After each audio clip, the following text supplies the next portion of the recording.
자, 그러면 다시 텐션을 이어나가 보면 이 품사의 개념을 이제 알려면 먼저 품사는 어떤 기준으로 나뉘는가를 또 살펴봐야 되겠지. 첫째, 품사의 분류 기준, 형태. 형태가 왜 중요하냐? 형태가 변하는지 여부에 따라 구분하는 게 가변어와 불변어야. 불변어는 외울 필요가 없어요. 불변어 외울 필요 없고 가변어를 외워야 되겠지. 왜? 가변어를 제외한 나머지는 다 불변어니까. 오케이? 그러면 가변어는 어미에 활용을 한다. 여기다가 활용이란 말 동그라미 치고, 활용이 뭐냐면 다양한 어미가 어간과 결합하는 형태를 결합한다. 이거를 우리는 뭐라고 하냐면 활용이라는 말로 부르는 거야. 활용한다 라는 게 문법에서는 어미가 어간에 달라붙는 거야. 그래서 먹고, 먹으니, 먹어서, 먹을까? 이런 게 전부 다 어미가 붙는 거거든. 우리말의 특징이지. 그래서 가변어를 딱 나누면 나머지는 다 불변어니까 얘는 활용을 안 한단 말이지. 그러면 어미가 붙을 수 있는 애는 아까도 얘기했지만 세 가지밖에 없어. 동사, 형용사, 서술격 조사 세 가지밖에 없어. 근데 서술격 조사가 하나 껴들어 있잖아. 얘는 원래 조사지. 관계원에 들어가야 될 놈이 여기 껴들었어. 왜인가를 생각을 해보면 동사나 형용사는 분명히 어미가 결합할 수 있는 어간이 있어요. 그쵸? 그러면 요 서술격 조사도 마찬가지로 이다라는 놈도 마찬가지라는 거지. 요 다라고 하는 종결 어미가 붙어버렸거든. 그래서 이고, 이니, 이어서 일가가 붙을 수 있는 거야. 그러네. 그래서 서술격이라고 부르는 거야. 서술격이라고 부르는 이유가 뭐냐면 조사 중에서도 다양한 어미가 결합하는 놈을 따로 뽑자. 어디로 뽑느냐? 여기로 뽑는 겁니다. 가변어로 뽑아요. 거기다가 우리가 이걸 배우는 이유는 뭐라고 했냐면 이따가 문장 성분을 분석하는 방법을 우리가 배운다고 그랬잖아. 요 놈이 되게 중요해. 동사, 형용사, 서술격 조사가 바로 서술어의 작용이 있는 겁니다. 서술어란 서술성이 있다라고 얘기도 하고 서술어란 서술성이 있는 놈들인데 그러면 서술성은 요거 기억하면 돼. 우리가 문법에서 서술성이 있어, 서술성이 있어, 서술성이 있어라고 얘기하는 건 주어가 필요하다는 겁니다. 뭐가 뭐이다, 뭐가 뭐이다의 형태로 봐야 돼. 그래서 무엇이 어찌하다, 무엇이 어떠하다라는 말을 배웠을 거야. 그 어찌하다, 어떠하다는 놈이 바로 서술성이에요. 얘는 주어가 필요로 합니다. 그래서 기본적으로 서술어가 하나 쓰였다. 동사거나 형용사가 쓰였다. 서술격 조사 이다가 쓰였다라는 건 반드시 앞에 뭐가 있어야 되는 거예요? 주어가 있어야 돼. 그래서 주어와 서술어가 하나로 묶여서 문장의 기본 형태가 되니까 문장 성분을 구분할 때는 자 영어에서는 제일 먼저 요 문장을 분석할 때 뭐 찾으라고 그래? 난 내가 너무 오래돼가지고 내가 까먹어서 그러니까 방금 전까지 영어를 공부하고 온 친구가 있어. 문장 성분 분석할 때 자 문장 끊어 읽고 문장에서 제일 먼저 뭐 찾니? 그렇죠. 그게 서술어야. 그러면 영어를 배우는 친구들이나 국어를 배우는 친구나 둘 다 배우는 거잖아. 그지? 그 다음에 국어랑 영어는 하면 성적이 올라가는 거고 하고 떨어지는 게 국어하고 영어야. 둘 다 어로 가니까 진짜로 하다가 올라간다고. 하다가 올라간다고. 진짜로. 그러니까 무슨 얘기냐면 막 열심히 했는데 막 열심히 하지. 진짜 고3 애들 치고 공부를 허투루 하는 애들이 어디 있겠어. 열심히 합니다. 열심히 하는데 어디서 이게 뭐 포텐 터진다고 하지. 포텐이 터질지는 아무도 몰라. 진짜 하다가 올라가는 거야. 하다가 올라가. 그래서 실제로 수능을 보면 이번에도 그랬지만 얘가 1등급이네. 이게 국어야. 이게 국어야. 하고 올라가 있고 어떤 애들은 이게 또 국어. 그러니까 알 수는 없지만 그래도 일단 기본적으로 문장에서는 서술어가 중요해. 그래서 서술어에 해당하는 건 몇 개밖에 없다? 딱 3개밖에 없습니다. 뭐하고? 동사, 형용사, 서술격 조사 외우세요. 요거 찾는 연습을 할 거거든. 어디서 나온 소리예요? 그러니까 요 동사, 형용사, 서술격 조사는 무조건 서술어입니다. 이따가 선생님이랑 같이 찾을 때 야, 요 문장에서 동사, 형용사, 서술격 조사 찾으라는 말부터 하거든. 그게 성분 분석의 가장 기본. 그걸 여기서 배우는 거고 불변은 설명할 거 없어요. 나머지다 이렇게 생각하면 되니까 얘가 제일 중요해요. 활용한다. 어미가 형태가 변한다. 다음은 그러면 이번에는 품사의 기능 가지고 나눠볼까? 문장 내에서 해당하는 단어가 수행하는 기능이라고 그래. 역할이라고 그래. 그것대로 우리가 나눠보면 5가지가 있어요. 체언, 용언, 수식언, 관계언, 독립언이 있습니다. 체언이라고 할 때 채자를 쓴 이유는 뭐냐면 문장에서 주로 주어나 목적어나 보호 역할을 하기 때문에 그래. 예, 몸이니까. 그러면 체언에는 반드시 누구랑 결합한다? 플러스 요것만 기억하면 돼. 체언하고 뭐가 결합하지? 조사잖아. 그럼 우리가 하는 조사 중에서 격조사라는 애가 있어. 그죠? 격조사라는 애가 있어. 주어임을 보여주는 주격조사, 목적어임을 보여주는 목적격조사, 보어임을 보여주는 복격조사지. 이 조사가 바로 격조사야. 그래서 격조사가 붙을 수 있는 놈은 딱 하나입니다. 뭐냐? 체언이다 이 말이야. 그러면 체언에 해당하는 품사는 3가지가 있어요. 같이 적어보지. 명사, 대명사, 수사가 있습니다. 그러면 요 용어들도 같이 정리를 해볼게. 왜 명이라고 해? 이름이니까. 사물이나. 사물의 이름 같은 경우는 명으로 가죠. 그러면 대명사는 뭐예요? 이 명사를 대신해주는 놈이에요.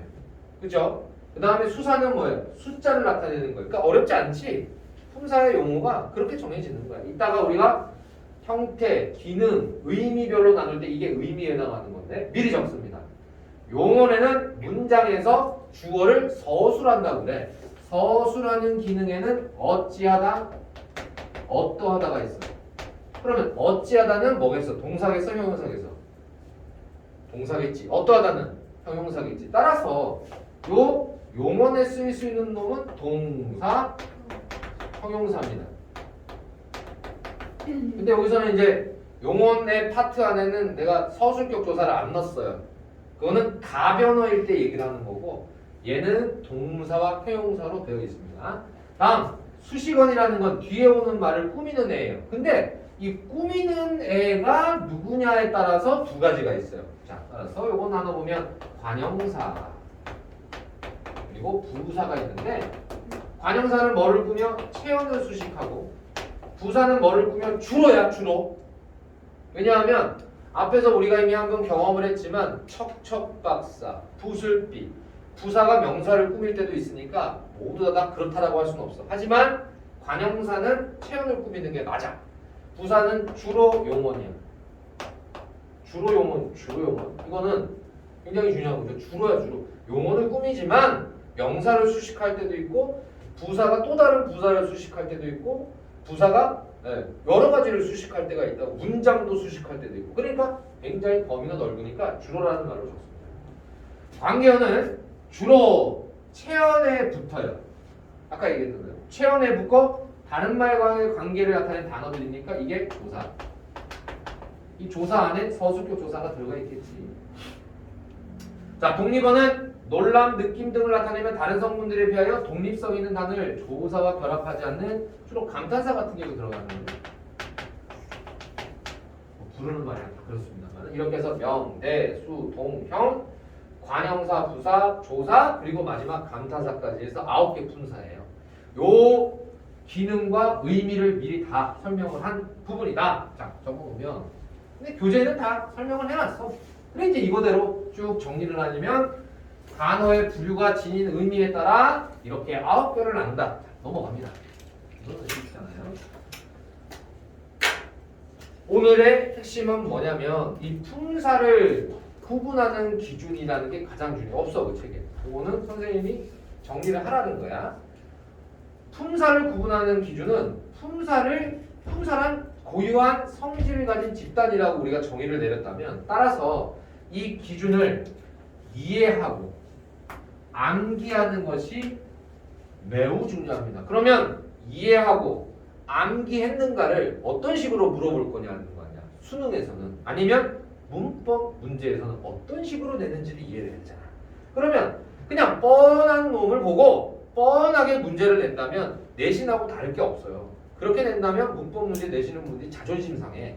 그러면 어떤 지점, 어떤 크로스되는 지점에서 내느냐? 품사의 통용이라고 적고 이 형태라고 적으면 되는 거야. 요게 이제 문제의 핵심 키워드지.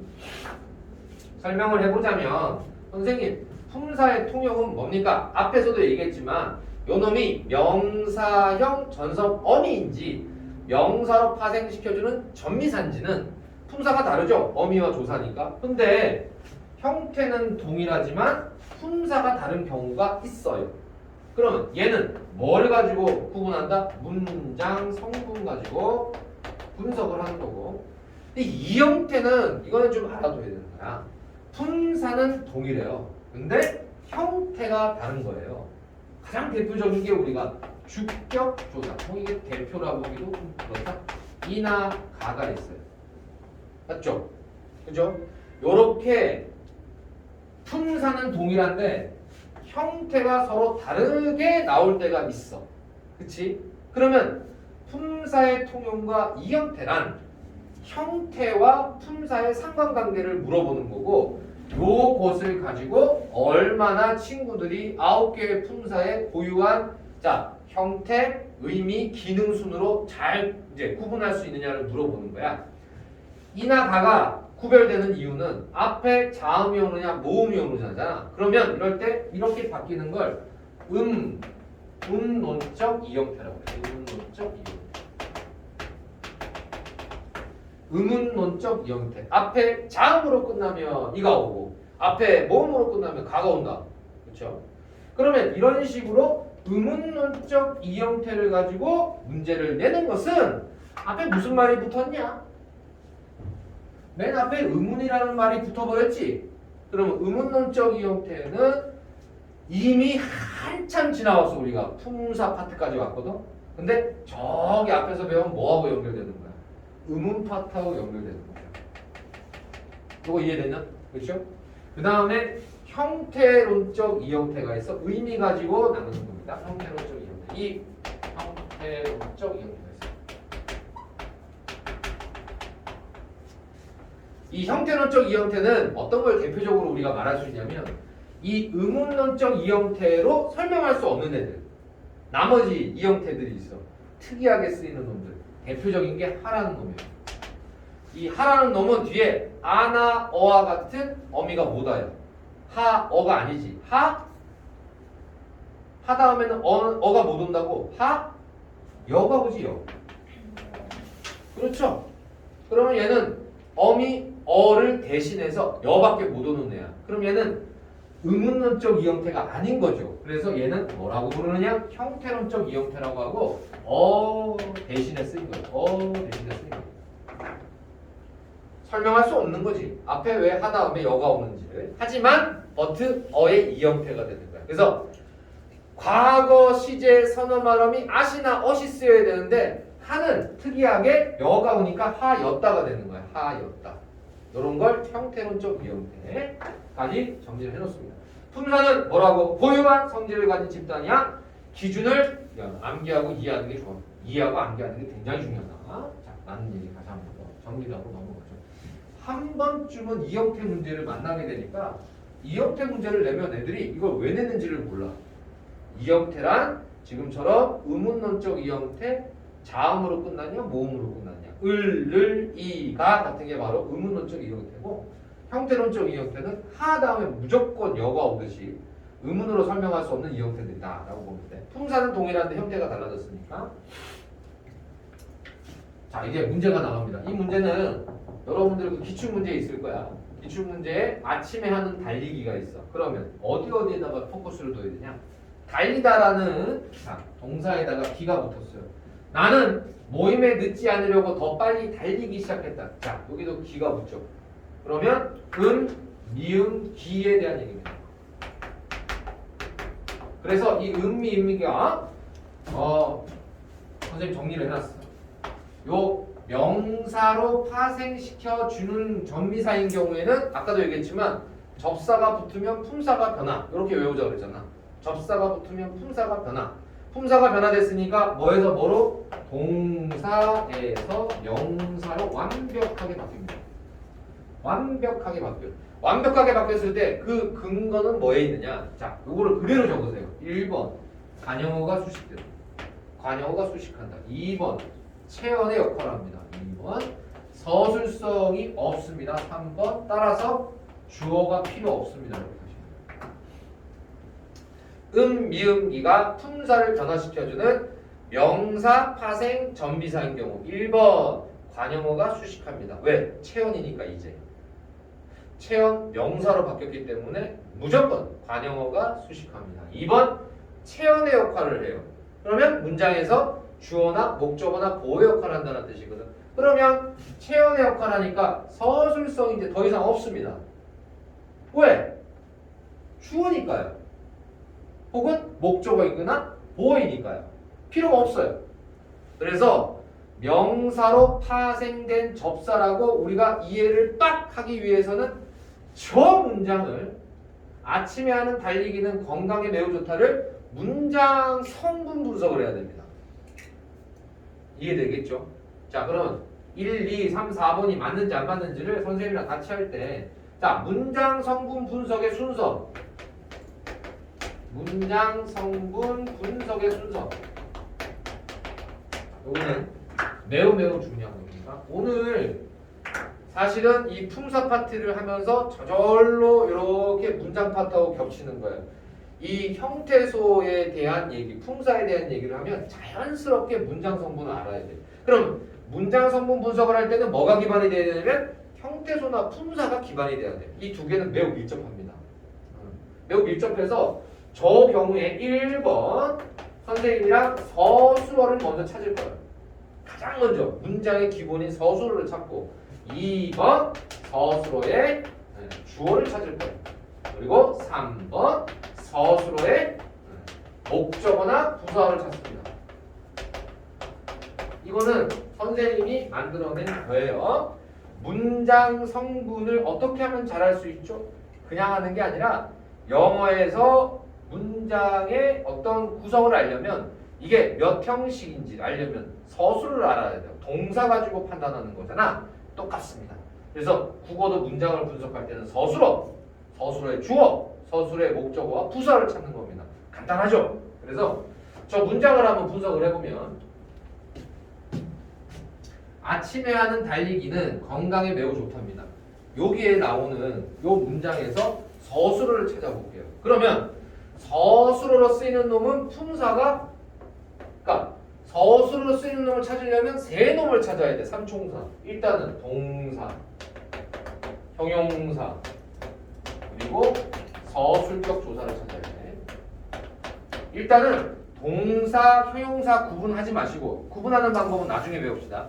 일단은 뭐부터? 동사, 형용사, 서술격 조사부터 찾아봤어. 아침에 하는 할 때 하다라는 놈이 붙어버렸지. 아침에 한다. 그렇죠? 동사가 있고요. 달리기가 있어요. 일단은 그냥 동그라미 쳐볼게요. 아침에 하는 달리기는 건강에 매우 좋답니다. 의심이 되는 놈 일단 다 찾았어. 달리다. 그 다음에 한다. 좋답니다. 그러면 아침에라는 것은 부사어예요. 얘는 주어가 아니에요. 네. 뒤에 부사격 조사 애가 붙었으니까 얘는 부사어입니다. 주어가 아니죠. 그럼 주어가 있어요? 누가 하는 거야? 안 나왔죠? 그러니까 예를 들어서 건강에 매우 좋다에 아침에 하는 애 주어가 없어. 뭐 우리가 라든지 아니면 좀 이제 학생들이 뭐 누구든지 간에 사람이 빠졌어요. 누가 하는 게 빠졌고요. 그 하는 달리기는 이랬어요. 자, 는이 붙었어요. 그렇죠? 요렇게 보조사 는이 붙으면 은이나 는이 붙습니다. 는이 붙으면 얘는 반드시 어떤 격조사를 대신해요. 그렇죠? 은이나 는은요. 저게 어떤 격조사를 대신하게 돼 있어. 잘 보자고. 그 다음에 건강의 부사어예요. 매우 부사어예요. 둘 다 주어 아니죠? 그럼 좋다의 주어는 누굽니까? 얘죠, 얘. 예, 달리기가 좋은 거죠. 달리기가 건강에 좋은 거예요. 얘가 주어였으니까. 얘가 주어요. 이해되니? 그리고 얘가 서술어야. 오케이? 누군지 모르겠는데 아침에 달리기를 하는 사람이야. 근데 좋다의 주어는 확실하게 달리기입니다.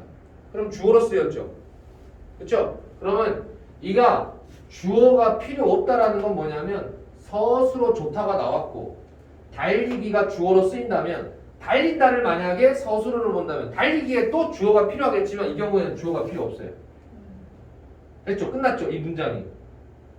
그렇다면 이 달리기 앞에 수식하고 있는 하는을 봤어요. 요 하는은 뭐냐가 이제 관건인데 은, 는, 니은, 던, 을, 리을 뭐라고 그랬지? 관형사형 전성어미라고 그랬지. 그럼 얘가 관형사형 전성어미가 하다라고 하는 어간에 붙어버린 거야. 그럼 앞에 놈이 뭐가 되느냐? 관형어가 되는 거야. 은, 는, 니은, 던, 을, 리을이 관형사형 전성어미니까 은, 는 할 때 는이 붙어버렸지. 그럼 관형어가 돼요. 더 나중에 가보면 이게 관형절이라고 배우겠지만 지금은 그냥 관형어라고 합시다. 관형어의 수식을 받는 놈이 달리기야. 그 결정적인 단서로 우리는 달리기 할 때 기가 전성어미가 아니라 명사, 파생, 전미사라고 확실하게 대답을 하는 거야. 명사로 바뀌었다. 그렇기 때문에 관형어의 수식을 받는 것이다. 이해됐습니까?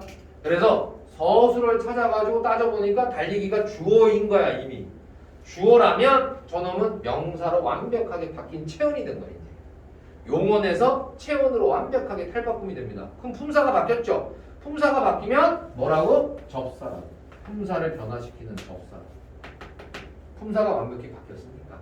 그러면 나는 모임에 늦지 않으려고 더 빨리 달리기 시작했다. 일단은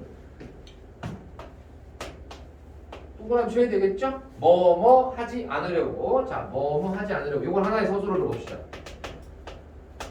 늦지 않으려고. 누가? 내가. 주어죠? 그리고 모임에라는 건 부사어죠?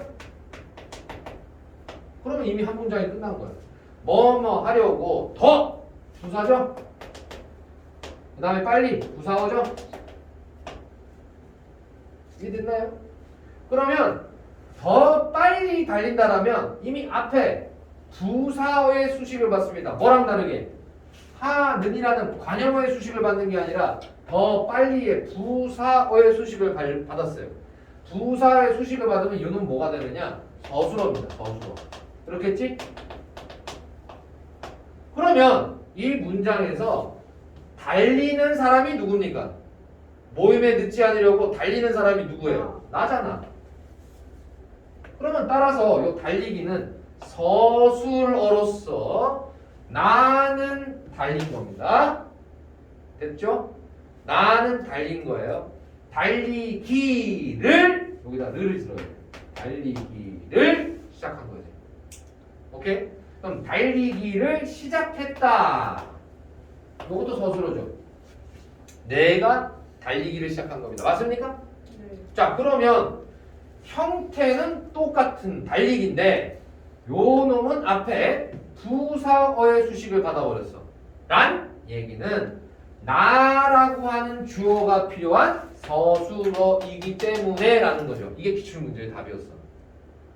그러니까 이 두 개를 설명을 해줘요. 설명을 해주는데도 품사의 구분 문제가 문장 성분을 분석해야 된다는 것을 기본적으로 전제로 깔고 들어가니까 친구들이 뒤에 나오는 내용, 그 다음에 품사의 내용까지 전부 다 알아야 되는 그런 문제가 되는 거지.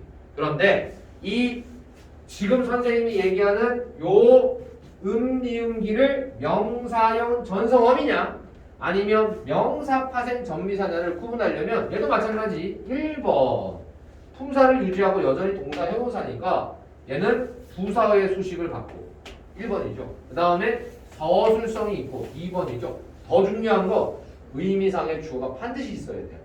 그래서 주어가 필요하다 3번. 자, 이거 그대로 적으시면 됩니다. 그 문제에다가 문제를 푸는 방법, 해결책.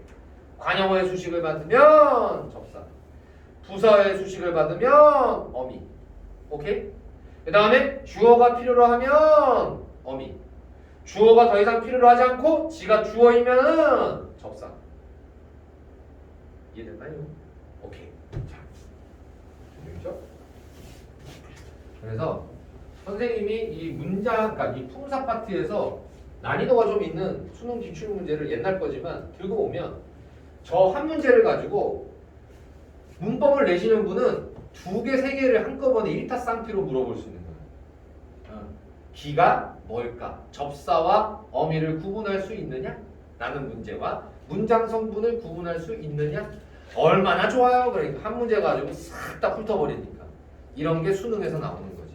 수능 문법은 이렇게 훑으면서 나온다. 겹치는 부분이 나온다. 라는 거 다 적었으면 선생님이랑 그 다음에 나오는 거 가지고 한번 나눠보자. 자, 원리는 알았죠? 그러면 요 문제가 이제 나옵니다. 이건 선생님 주어 찾아준 거고. 그럼 제일 먼저 그는 멋쩍게 웃음으로써 요거는 아마 그 밑에 문제의 예시일 거예요. 이걸 가지고 구분해 보라는 걸 텐데 구분해 보면 이렇게 되는 거죠. 그는 멋쩍게 웃음으로써 답변을 회피했다. 서술어를 먼저 찾아볼게. 동사, 형용사, 서술격 조사. 서술격 조사는 없어. 하지만 멋쩍게. 그죠? 그 다음에 웃는다와 회피했다가 있습니다. 근데 이제 멋쩍게라는 건 뒤에 멋쩍다라는 말, 형용사에다가 개라는 말을 붙었죠. 개라는 것이 부사형 전성어미예요. 그럼 얘가 부사어입니다. 그렇죠? 일단은 부사어의 수식을 받고 있어요.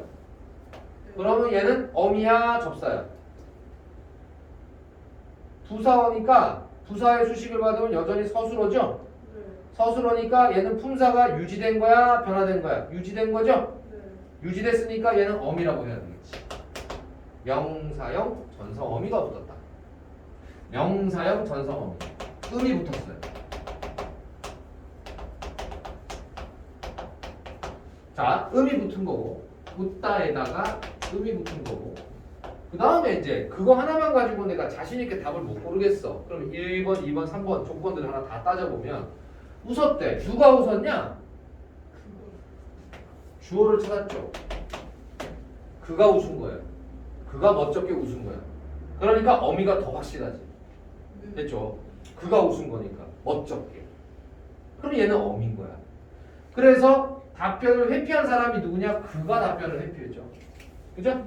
이렇게 문장 성분이 됩니다. 그러면 문장 성분을 분석할 수 있으면 보다 더 확실하게 이게 명사형 전성 어민지 명사파생 전미사인지를 알 수가 있는 거예요.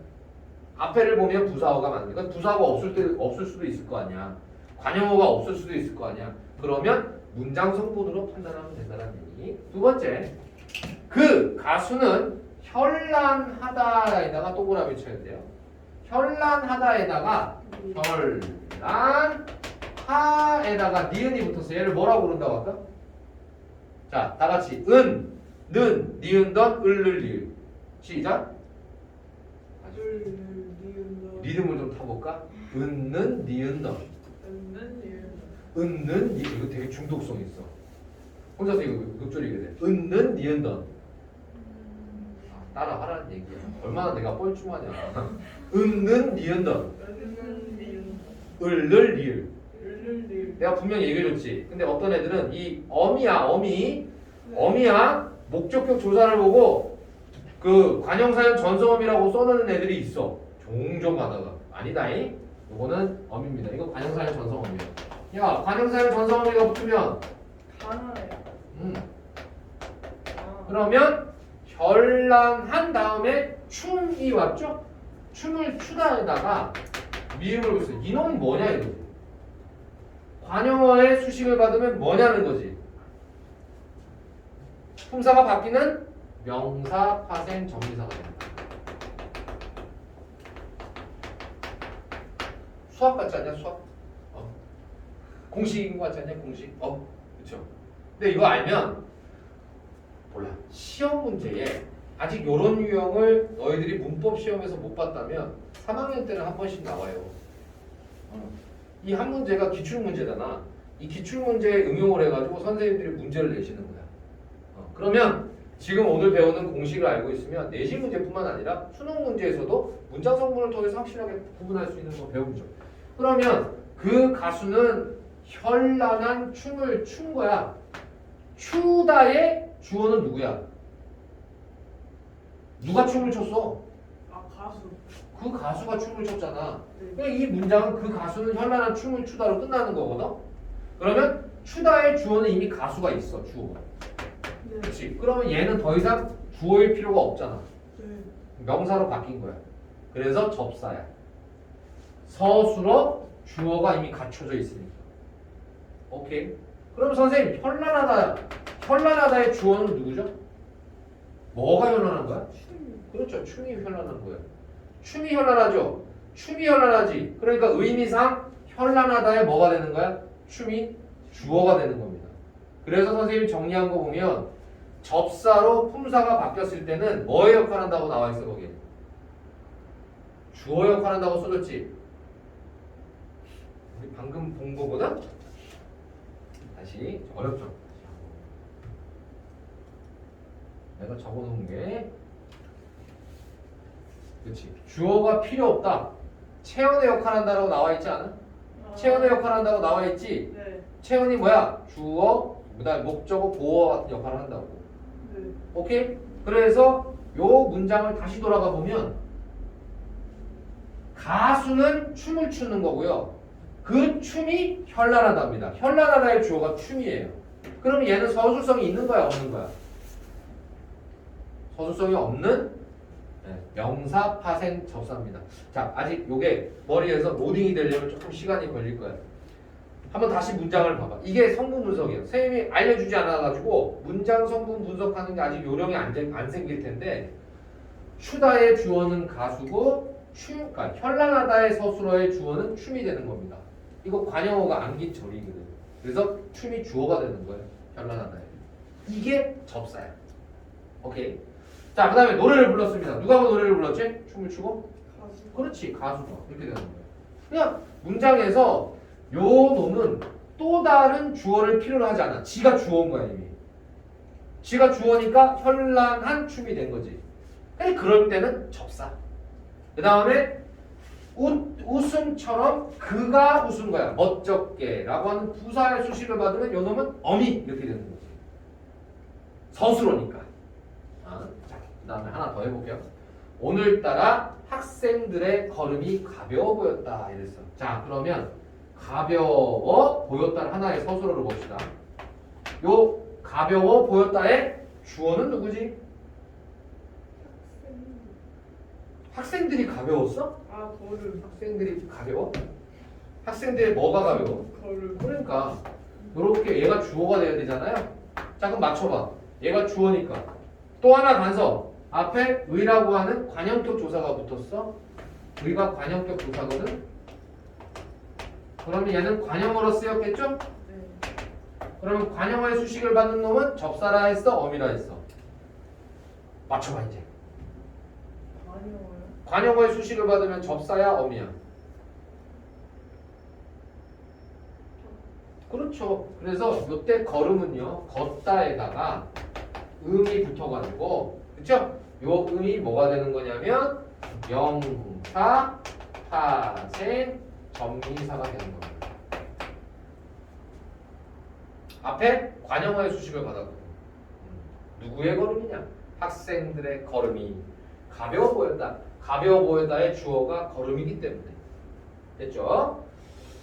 그럼 마지막인데 자기소개서에 만화를 잘 그림이라고 썼다. 자, 그럼 이 그림도 마찬가지로 그리다에다가 미음이 붙었으니까 접사이거나 어미겠죠? 시간을 조금만 주겠어요. 한번 맞춰보세요. 실제 내가 지금 알려준 이 방법으로 내가 손수 저놈이 어미일까 접사일까? 명사형 전성 어미일까 명사파생 접사일까? 맛있는 것도 사줬으니까 맞출 수 있겠지.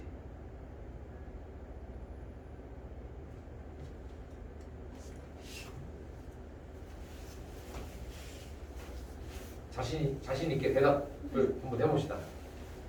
요 놈은 어미가 붙은 놈이야? 아니면은 접사가 붙은 놈이야? 돈이 아니에요.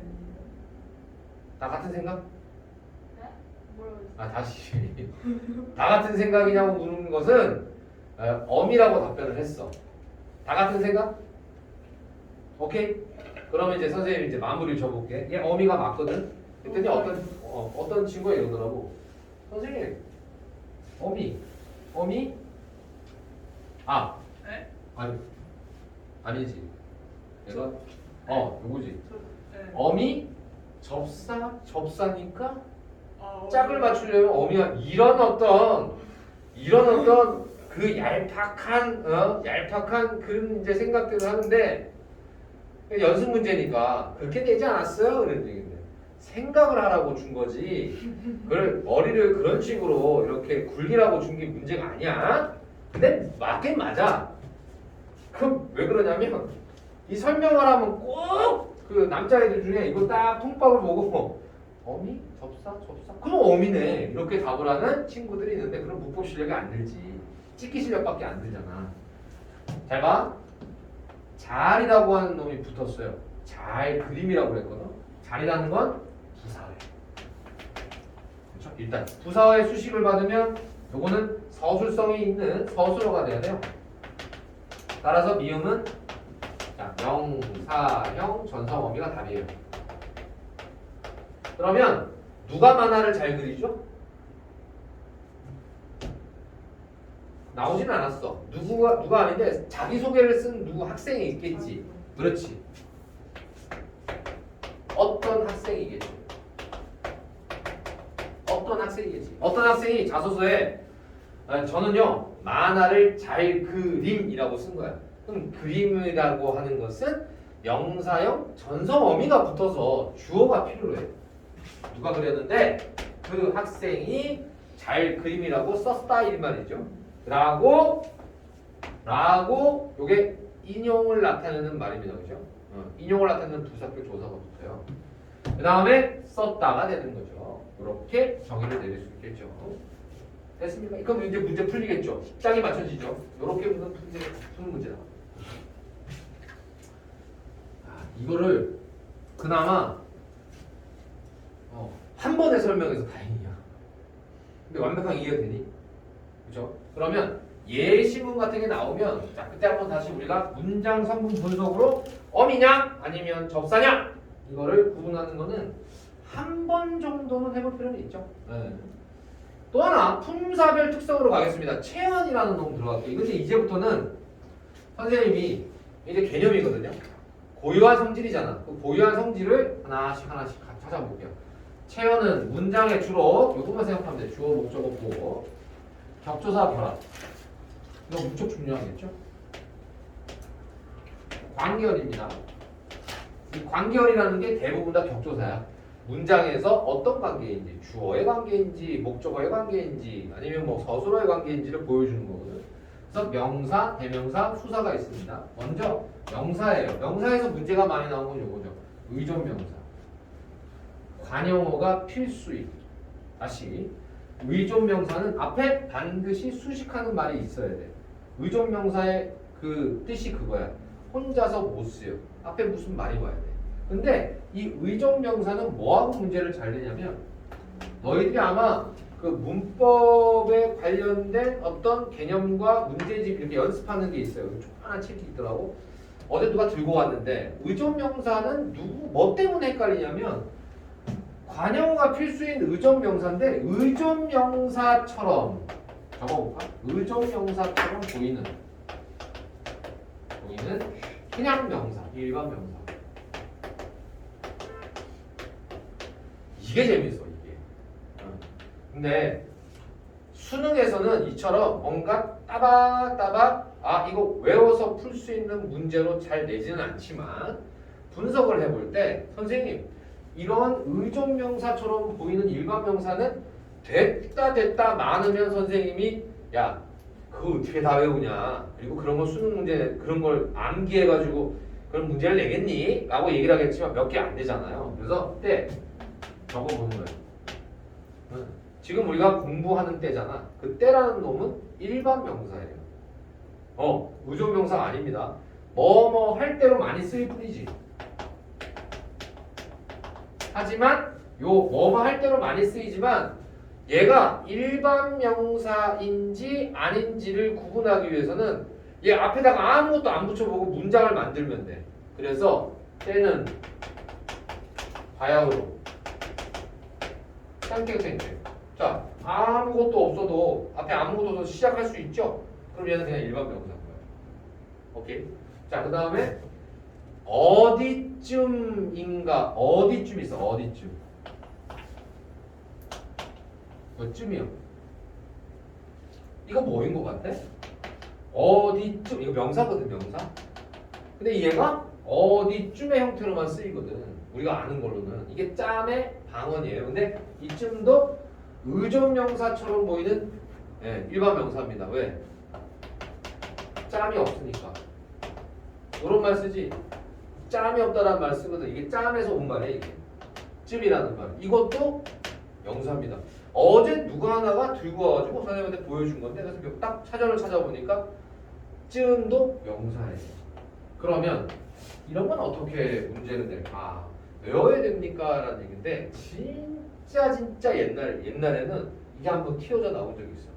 근데 요즘에는 아까 얘기했잖아. 다 암기해야 될 거라고 한다면 내기가 힘들겠지만 몇 개 없죠. 그래서 의존명사처럼 보이는 일반 명사 이런 문제로도 되고 의존명사가 명사 파트에서는 되게 핫한 거야. 왜? 의존이란 말이 붙어가지고 혹시 의존 형태소 아닐까? 근데 의존 형태소는 아니고 의존이란 말은 반드시 수식하는 말이 앞에 있어야 된다는 뜻. 자, 요 정도 기억을 하면서 이 의존명사에 우리가 이제 요거 예전에도 그랬지만 한 번 나오면 애들이 맥을 못 쓰는 문제가 있어요. 그거만 설명하고 넘어갈게요. 의존명사 파트에서 나올 만한 것들은 이제 그런 건데 혹시 단위성 의존명사라고 들어봤냐? 네. 볼펜 한 자루, 사람 한 명과 같이 이렇게 단위를 나타내는 의존명사들이 있어. 그러니까 술병도 뭐 한 병, 두 병, 세 병 이렇게 세잖아. 한 번 요게 모의고사에서 요 단위성 의존명사와 일반 명사를 구분하는 문제가 나왔어. 약간 그랬지. 그래서 의존명사는 이런 식으로 됩니다. 술 한 병 할 때는 병이라는 일반 명사가 단위성 의존 명사와 같은 의미로 써요. 병이라는 게. 그러니까 병이 한 병, 두 병, 그 병 자체가 단위를 나타내는 의존 명사를 대신하는 겁니다. 한 병, 두 병 이렇게 되는 거지. 이거 한번 나온 적이 있어. 그러니까 결론은 뭐냐면 요 문제도 그렇고 요 문제도 그렇고 알겠지? 의존 명사냐 일반 명사냐 일반 명사가 의존 명처럼 쓰이느냐 안 쓰이느냐 구분하는 문제가 항상 핵심 키워드예요. 주의 깊게 보면 다 알 수 있습니다. 문제 의도를 다 얘기를 해주니까 암기는 노라는 거예요. 이렇게. 자, 또 명사 파트에서는 이 의존 명사를 잘 알려주시면 되고 하나 빠졌다. 그거 빠졌다. 요 부분에다가 하나 더 추가해. 어떤 걸 추가하면 되냐면 이 단위성 의존 명사 나와가지고 하는 말인데 의존 명사는 때로 조사의 제한을 받아요. 그래서 요 단위성이라는 말을 썼듯이 주어성 이럴 수가 하는 이나 가만 붙을 수 있는 애들이 있어. 그래서 요 의존 명사는 때로 조사의 제한을 받는다고 써놓으면 돼. 요게 재밌어. 요거는 왜 내냐면 그 의존 명사의 문장 안에서의 역할에 따라 붙을 수 있는 조사가 제한이 돼요.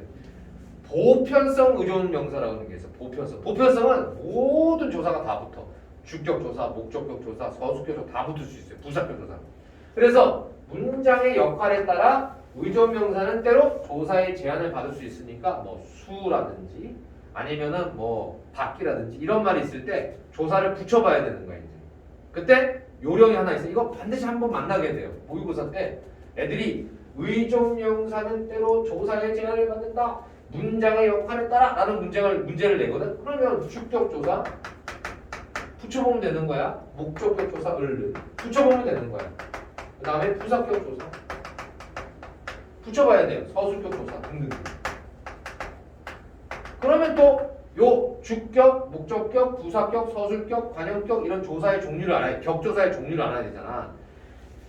그건 좀 답답하더라고. 주격 조사 이나 가. 그다음에 목적격 을을, 부사격 조사 개 아니면 이, 서술격 조사 뭐뭐 이다. 이거를 이것까지 모르면 솔직히 좀 답답하긴 하죠. 근데 이렇게 붙여가지고 문제를 푸는 경우가 있어요.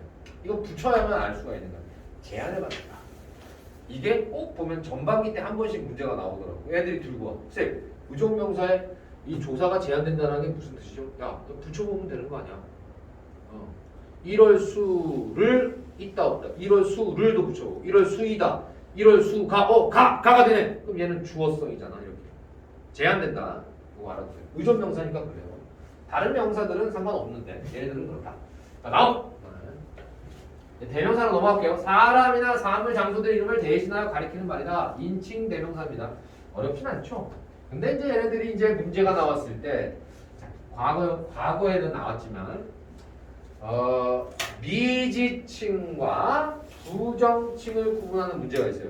자, 미지칭과 부정칭을 구분하는 문제 설명을 하고 이 또한 마찬가지로 형태가 동일한 문제 때문에 생겨요.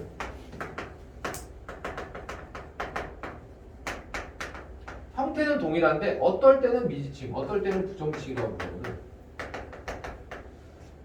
근데 요거를 미지칭이냐 부정칭이냐 용어를 물을 때도 있고 아니면 묻지 않고 바로 구분하는 문제로 낼 때가 있어. 그러면 요 미지칭과 부정칭은 용어가 다르거든. 그래서 이 칭자가 붙긴 하지만 앞에 나오는 이 말로 가지고 개념을 잡습니다. 미지칭이라는 건 뭐냐? 아직 가리키지 않았다는 뜻이야. 그 말은 존재는 알아. 예를 들어서 우리 집에 누군가 초인종을 넣었어. 띵동 그러면 우리가 뭐라고 답변을 하냐? 누구세요? 그때 누구가 미지칭입니다. 미지칭이란 누는 사람은 알아. 아는데 아직이거든. 미라는 게 아직이거든. 아직 이름을 모르는 거지. 그러니까 뭐라고 지칭할 수가 없는 거지. 그래서 미지칭이야. 배를 눌렀어 택배 아저씨가. 그럼 누구세요? 이때 누구가 누는 사람은 아는데 이름을 모르니까.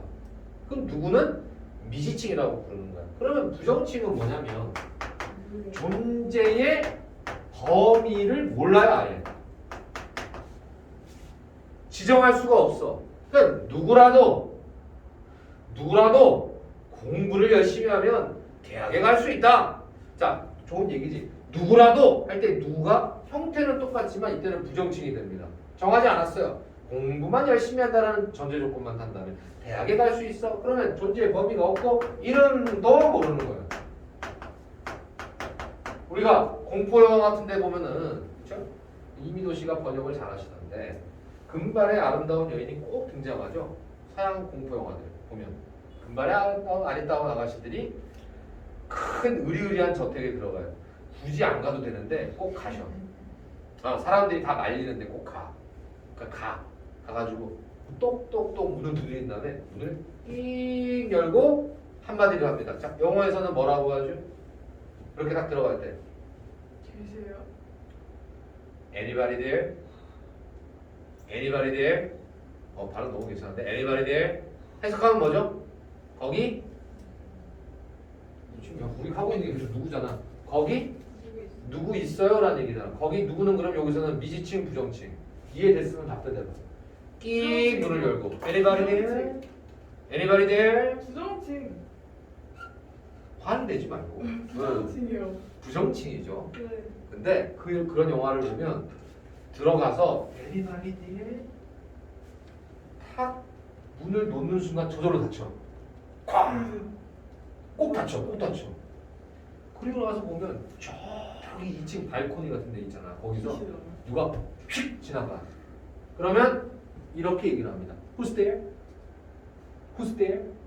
자, 영어로 하면. 야, 이거 우리말로 바꾸면. Who's there? 누구세요? 그때 누구세요? 이거는 부정칭, 미지칭. 미지칭이죠.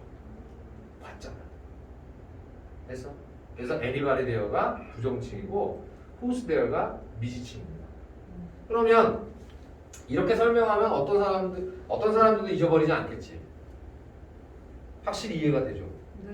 오케이. 내가 그 공포 영어 가지고 설명을 하면 애들이 다 알아들어.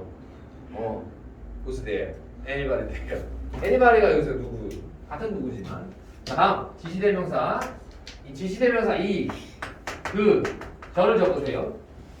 지시대명사 이그저는 누구랑 헷갈리냐면 지시관형사라고 그랬어. 이그저가 지시대명사냐 아니면 지시관형사냐. 관형사는 물론 조사와 결합할 수 없습니다 라는 게 정답이에요.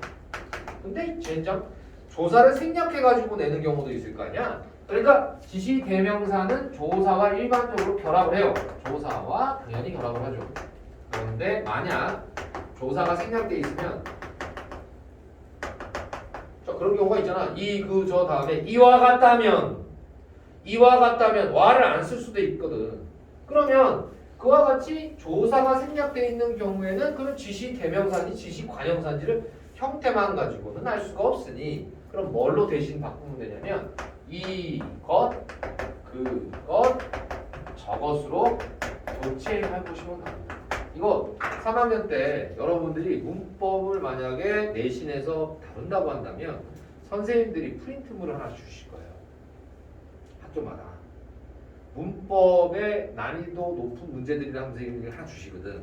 그때 이렇게 써 있을 거예요. 지시대명사와 지시관형사는 조사가 일단 있고 있냐 없냐를 가지고 구분하지만 만약에 생략돼 있다고 한다면 이것, 그것, 저것으로 교체가 되면 대명사예요. 그런데 관형사는 이것, 그것, 저것으로 교체를 할 수가 없어. 뭔 말인지 알겠니? 그렇죠? 자, 이게 대명사 문제에서 우리가 볼 수 있는 거고요. 자꾸 보시고 이런 것을 통하여 우리가 구분하는 것은 지금 계속 품사에 대한 얘기를 계속 하는 것은 구분하는 걸 계속 얘기해 준 건 뭐냐면 기준이야, 기준. 조사가 결합할 수 있냐 없냐, 존재의 유무를 아느냐 모르느냐 다 기준이죠. 그러니까 나중에 복습을 할 때는 그 전반적인 내용들을 오늘 얘기한 싹 다 머릿속에 집어넣으려고 하면 터지니까 기준만 보세요. 기준. 미지칭과 부정칭의 기준은 뭐고 대명사와 관형사의 기준은 뭐고 그 기준만 여러분들이 잘 챙기시면 자 이제 품사 파트는 사실은 선생님 그 기준들만 설명하고 넘어가거든.